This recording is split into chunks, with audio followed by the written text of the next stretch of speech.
अगर आप एक डिजिटल मार्केटर हैं या बिजनेस ओनर हैं तो सिर्फ तीन चीज़ें अगर आप अपनी मार्केटिंग के अंदर डिफरेंटली कर लें तो आप सेम एड स्पेंड में रहते हुए सेम मार्केटिंग बजट में रहते हुए अपने रेवेन्यूज़ को 200 टाइम्स तक इंक्रीज कर सकते हैं। और ऐसा मैंने भी करा हुआ है। मैंने ज़्यादातर बिजनेसेस को ये तीन मेजर मिस्टेक्स करते हुए देखा है, जिसकी वजह से अगर उनका रेवेन्यू 5 लाख आ रहा था तो हो सकता है वो 7 लाख तक आने का पोटेंशियल रखता था, लेकिन क्योंकि वो प्रॉपरली इस चीज़ को एग्जीक्यूट नहीं कर रहे थे, इस वजह से वो अपना पैसा एड्स के ऊपर ज़ाया कर रहे थे। मेरा नाम वजाहत है, मैं एक प्रोफेशनल डिजिटल मार्केटर हूँ और मुझे डिजिटल मार्केटिंग के अंदर 7 ईयर्स का एक्सपीरियंस है। हर मंथ मैं तकरीबन $100,000 तक का एड स्पेंड बजट लगा रहा होता हूँ अपनी मार्केटिंग कैंपेन के अंदर। तो ऑप्टिमाइजेशन और उस बजट को अच्छे से सेव करना मेरी जॉब का एक बहुत इंपॉर्टेंट पार्ट है। तो बिना कोई टाइम ज़ाया करे शुरू करते हैं। सबसे मेजर मिस्टेक जो आप कर सकते हैं जिससे आपकी फ़नल को सबसे ज़्यादा नुकसान पहुंचने वाला है, दैट इज़ कन्वर्जन ट्रैकिंग। अब कन्वर्जन के अंदर बहुत सारे बिजनेस ओनर्स या डिजिटल मार्केटर्स समझते हैं कि उन्होंने फेसबुक पिक्सल को अपनी वेबसाइट के साथ कनेक्ट कर लिया और काम खत्म हो गया। इसी तरीके से गूगल टैग मैनेजर को, गूगल एनालिटिक्स को आपने अच्छे से सेटअप कर लिया और आपका कन्वर्जन का काम कंप्लीट हो गया, ट्रैकिंग डेटा आ रहा है, that's it. No, absolutely not. यहाँ तक आपने सिर्फ ये इंश्योर किया है कि आपकी वेबसाइट के ऊपर जो भी ट्रैफिक डेटा जा रहा है वो सिर्फ सिंक हो सके आपके प्लेटफॉर्म फेसबुक, गूगल, स्नैपचैट वगैरह के साथ।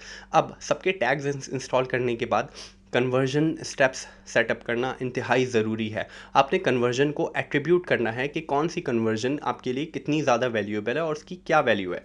फॉर एग्जांपल, आपका एक ई कॉमर्स स्टोर है या फिर आपकी वेबसाइट जो है लीड्स जनरेट करती है। अब जैसे ही कोई फॉर्म सबमिट करता है, प्लीज़ इंश्योर दैट फॉर्म पे क्लिक करने के बाद जब पेज लोड हो तो नया पेज खुले which is a thank you page, और इस थैंक यू पेज को आपने एट्रीब्यूट करना है as a conversion being completed. इससे फेसबुक या कोई किसी भी मार्केटिंग प्लेटफॉर्म को पता होना चाहिए जब भी ये पेज लोड करेगा इसका मतलब है आपकी एक सेल कंप्लीट हो चुकी है, आपकी कन्वर्जन साइकिल कंप्लीट हो चुकी है, अब ये आपका बंदा पेइंग कस्टमर बन चुका है। जैसे ही आप ये ट्रैकिंग इंश्योर करते हैं कि सही तरीके से हुई हुई है, आप इस डेटा को फेसबुक के ऊपर या फिर स्नैपचैट के ऊपर, टिकटॉक के ऊपर, गूगल के ऊपर देख भी सकते हैं कि आपने कितनी एग्जैक्ट बुकिंग्स या कन्वर्जन ली हैं अपने एड्स के थ्रू। सेकेंडली, उनकी वैल्यू क्या है और उनकी वैल्यू आपके लिए क्या है। तो ये एक बहुत मेजर प्रॉब्लम है, सबसे पहले इसी को सुधारिए। सेकंड मोस्ट कॉमन मिस्टेक जो हम कर रहे होते हैं वो है कस्टमर जर्नी या फिर कस्टमर एक्सपीरियंस को सही से मैप ना करना। देखिए, बहुत आसान सा काम है। अगर आपके पास कोई वर्डप्रेस वेबसाइट है, सबसे पहले एक टूल आता है हॉटजार, आप उसके साथ उसको सिंक कर लें। हॉटजार पे आप फ्री साइन अप करें। कुछ लिमिटेशंस होती हैं फ्री अकाउंट की, अप टू एक specific number of page views वो आपको डेटा ट्रैक करना देगा, लेकिन एटलीस्ट कुछ कस्टमर्स का आप एक्सपीरियंस देख पाएंगे हीट मैप्स के थ्रू। अच्छा, हीट मैप क्या होता है? जब भी आप ट्रैफिक कैंपेन्स के थ्रू अपनी ऑडियंस को अपनी वेबसाइट पर भेजते हैं, अब वो कहाँ पर क्लिक कर रहे हैं, आपके पेज के कौन से सेगमेंट तक जा रहे हैं, ये सब आप हीट मैप के थ्रू अंडरस्टैंड कर सकते हैं। अब हीट मैप के थ्रू आपने समझना क्या है कि भाई आपकी नज़र में आपने अपनी वेबसाइट के उस लैंडिंग पेज पे 7 सेक्शंस बनाए थे, लेकिन ऑडियंस 4th सेक्शन के बाद 5th सेक्शन पे जाती ही नहीं है। तो आपने इंश्योर करना है कि बाय द टाइम वो 4th सेक्शन तक जाएं, उनके पास क्लियर कॉल टू एक्शंस हों ताकि वो एक एक्शन परफॉर्म कर सकें या आपसे प्रोडक्ट खरीद सकें। आपने जो भी अपना मैसेज डिलीवर करना है उसकी कोर वैल्यू आपने 2nd 3rd सेक्शन तक कंप्लीट करनी नहीं है, और इंश्योर करना है वहाँ पे क्लियर बटन्स हो और उनका CTA एकदम क्लियर हो ताकि वो वहाँ पे आपसे बाय कर सकें, आपसे कांटेक्ट कर सकें। बहुत आसान तरीके से ये समझते हैं कि इससे आपकी मदद कैसे हो रही।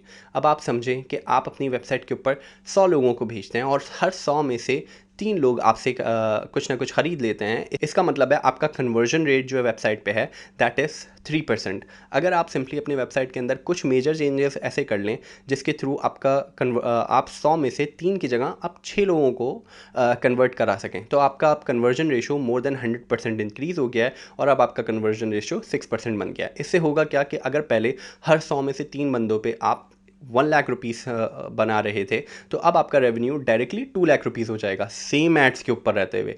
कोई आपने बहुत रॉकेट साइंस नहीं लगाई, बहुत मेजर चीज़ नहीं की, सिर्फ आपने क्या किया कि जो जो ट्रबल्स क्रिएट हो रहे थे आपके यूज़र को आपकी वेबसाइट के ऊपर कस्टमर जर्नी के अंदर, आपने उन मसले मसाइल को अपनी स्क्रीन के सामने से दूर कर दिया। वो तमाम चीज़ें जो कि यूज़र नहीं देखना चाह रहा था, उसके लिए क्लटर था या एक्स्ट्रा था या गार्बेज था या वैल्यू प्रोवाइड नहीं कर रहा था, आपने देखा कि अच्छा आपका कस्टमर कहाँ तक जा रहा है, कौन से बटन्स पे वो क्लिक करना अच्छा समझता है, कौन से पे नहीं करता। उस हिसाब से अपनी वेबसाइट को आपने क्लटर फ्री बना दिया, या फिर जैसे मैं कहता हूँ इडियट प्रूफ बना दिया। अपनी वेबसाइट को जैसे ही आपने इडियट प्रूफ बनाया, आपका कन्वर्जन रेशियो लाजमी बढ़ेगा। किसी भी मैं ब्रांड को ज्वाइन करूँ या फिर किसी भी चलती हुई फ़नल को मैं जैसे ही एग्जीक्यूट करता हूँ, उसका कन्वर्जन ट्रैकिंग फिक्स करते ही साथ सबसे पहली चीज़ मैं ये करता हूँ कि हॉटजार को उसके साथ कनेक्ट करता हूँ ताकि उसकी हीट मैप्स आएँ। एंड सेकेंडली मैं इंश्योर करता हूँ कि वेबसाइट जो है वो क्लटर फ्री हो। कोई भी ऐसी चीज़ जो कि मेरे कस्टमर को वेबसाइट पे परचेस करने में प्रॉब्लम क्रिएट कर रही है या फिर उसको ज़्यादा सोचना पड़ रहा है, मैं कोशिश करता हूँ उसको वेबसाइट पे जाने के बाद ज़्यादा सोचना ना पड़े।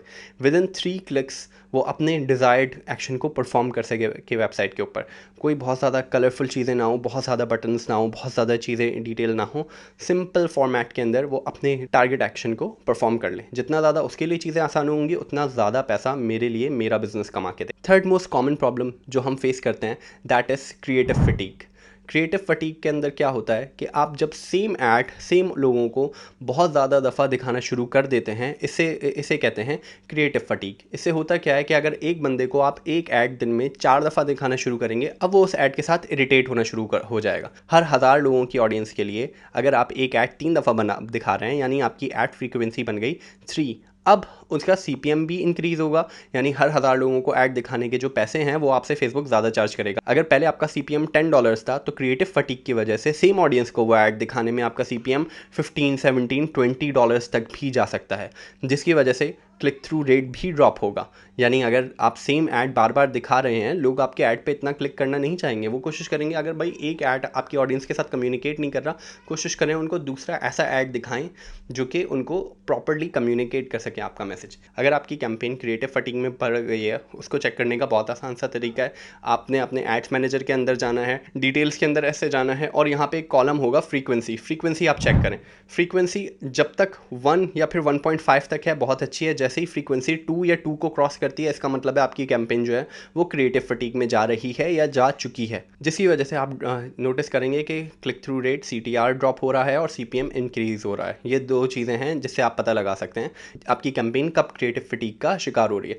इसको रिजॉल्व करने का बहुत आसान तरीका है, और फेसबुक की रिसेंट एंड्रोमेडा अपडेट भी इसी को टारगेट करती है। आपने कोशिश करनी है कि एक एड सेट के अंदर 6 to 7 एड्स वेरिएशंस डालें, जिसके अंदर 2 स्टैटिक एड्स हैं, 2 वीडियोस हैं, 1 से 2 रील्स हैं, एक आध टेस्टिमोनियल है, डिफरेंट किस्म के एड्स। अब फेसबुक खुद डिसाइड कर लेगा कि इंस्टाग्राम के ऊपर या फेसबुक के ऊपर उसने आपके कौन से कस्टमर्स को ज़्यादा टेस्टिमोनियल्स दिखाने हैं, कौन से कस्टमर्स को स्टैटिक इमेजेस दिखानी है। ये वो देखिए, कस्टमर्स के बिहेवियर का सारा डेटा ऑलरेडी फेसबुक के पास है, तो वो डिफरेंट सेगमेंट ऑफ ऑडियंस को डिफरेंट तरीके से ही ट्रीट करेगा ताकि वो मिनिमम कॉस्ट के अंदर मैक्सिमम अच्छे सोल्यूशन ला सकें। This will work out well if आप उसको अच्छे से उसको क्रिएटिव ऑप्शंस दे रहे हैं। आपकी कन्वर्जन ट्रैकिंग बिल्कुल प्रॉपर है, जिससे जो भी ऑडियंस कन्वर्ट हो रही है उसका सिग्नल वापस, उसका डेटा वापस पिक्सल के थ्रू फेसबुक की तरफ जा रहा है, उसको पता चल रहा है एक्चुअल कन्वर्जन्स कहाँ से आ रही है।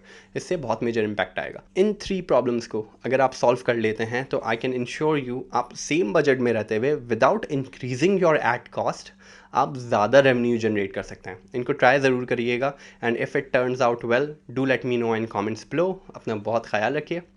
अल्लाह हाफ़िज़।